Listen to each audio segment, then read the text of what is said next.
Sir अगर आप आज एक लीडर पिक करना चाहें तो आप 3 ऐसे कौन से क्वालिटीज उस लीडर में देखते हैं जिसकी वजह से आपको लगता है कि ये लीडर बनने के केपेबल है? तो एक तो जो काम उन्होंने पहले किया है वो तो ठीक है, लेकिन कोई भी अगर आप लीडरशिप पोजीशन में हैं तो फ्यूचर के लिए किसी ऑर्गेनाइजेशन का, I am talking about CEO level, not other level.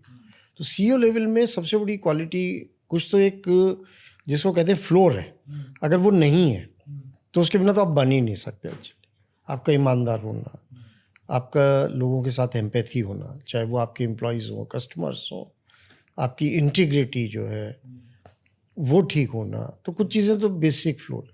उसके बाद बात आती है कि आप किसी भी ऑर्गेनाइजेशन को अगर लीड कर रहे हैं तो आप जिस मार्केट में ऑपरेट करते हैं उसको समझना, और जो आपकी ऑर्गेनाइजेशन है उसके लिए एक ऐसा पाथ क्रिएट करना कि ऑर्गेनाइजेशन आगे तक सर्वाइव करती है।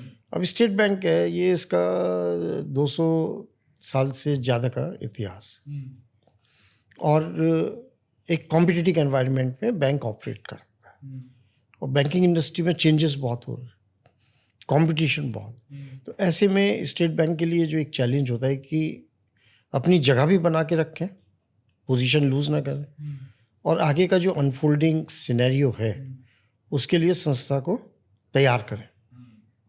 तो लीडरशिप में ये कैपेबिलिटी किसी भी सीईओ में होनी चाहिए। थोड़ा सा आपको जो है फ्यूचर का सोचना होता है कि किस दिशा में हमें आगे बढ़ना। So character, market understanding, character is a given.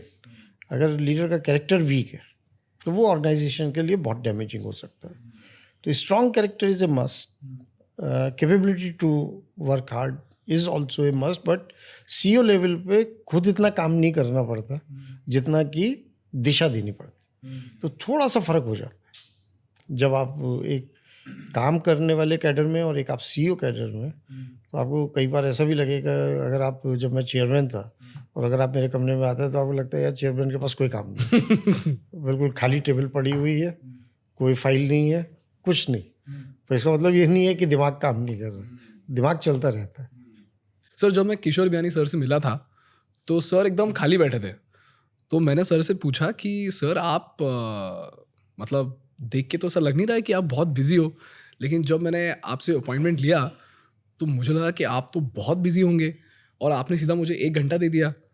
तो सर ने मुझसे ना एक बात कही जो स्टिक कर गई। सर ने मुझे ये बोला कि एक ग्रेट लीडर तब ग्रेट होता है जब उसके बिना सिस्टम काम करे और उसके पास काम कम हो, क्योंकि अगर लीडर के पास काम कम हो तो इसका मतलब ये है कि ऑर्गेनाइजेशन में केओस कम है, लेकिन अगर लीडर भागता रहे तो इसका मतलब ये है कि ऑर्गेनाइजेशन केओस में है। इसका मतलब ये नहीं कि ऑर्गेनाइजेशन बहुत ज़्यादा काम कर रहा है, लेकिन ऑर्गेनाइजेशन केओस में।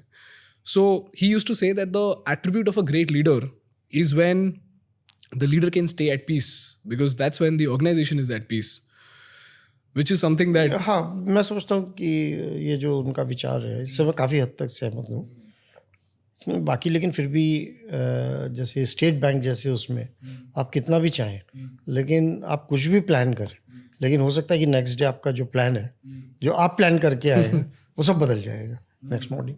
लेकिन फिर भी जो लोग आपके साथ काम करते हैं, और अगर लीडर कंफ्यूज्ड है, डायरेक्शन क्लियर नहीं, तो वो कैओस क्रिएट करेगा ऑर्गेनाइजेशन। अगर लीडर का खुद अपना थॉट प्रोसेस उसमें क्लैरिटी है, तो जो लोग काम करते हैं सेकंड लेवल और नीचे काम करते हैं, अगर क्लियर डायरेक्शन के साथ काम करते हैं तो कैओस कम हो।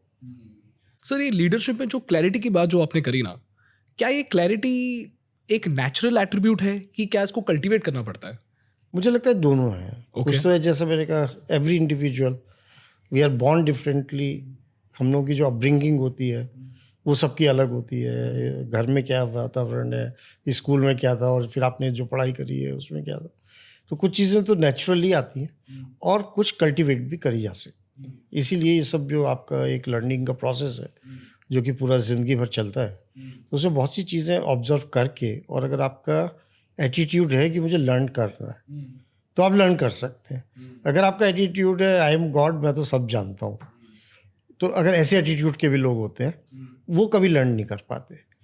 जो ओपन माइंडेड लोग होते हैं कि भाई ठीक है, मैं जानता हूँ, बहुत कुछ जानता हूँ, लेकिन अभी बहुत कुछ नहीं भी जानता हूँ। या अगर आपकी कुछ क्वालिटीज़ है, पर ऐसे भी लोग हैं जिनकी और आपसे ज़्यादा अच्छी क्वालिटीज़ है, तो आप उनको देख के जो है क्या उनसे सीखते हैं। तो ओपन माइंडेडनेस होना एक लीडर के लिए ये भी एक बड़ी क्वालिटी है। और जो सक्सेसफुल लीडर्स होते हैं और लॉन्ग टर्म में सक्सेसफुल लीडर्स होते हैं, उनकी एक क्वालिटी ये भी है कि वो ओपन माइंड से काम करते हैं, क्लोज माइंड से नहीं करते। ये नहीं सोचते कि बस मैं हूँ और मेरे अलावा कोई नहीं। और उसी से क्लैरिटी आती है। उसी से क्लैरिटी आती है। Hi guys, thank you so much for watching the Indian Business Podcast. If you find value in our work, please hit that subscribe button, because for you it might be a zero effort task, but for us that subscriber count is an important instrument to get great guests to our podcast and to make this podcast better for you. So if you find value, please subscribe.